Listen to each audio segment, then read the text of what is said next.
Глава Якутии подвел итоги уходящего года педагога и наставника. В торжественной обстановке Айсан Николаев отметил отличившихся педагогов столицы и вручил государственные награды, а также благодарственные письма.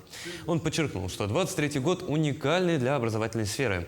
Ну а роль педагогического сообщества республики неоценима, и именно педагоги вносят большой вклад в подготовку кадров. Айсан Сергеевич отметил, что за 2 года в Якутске ожидается открытие большого количества школ, детских садов, лагерей для детей, а также кампусов для студентов.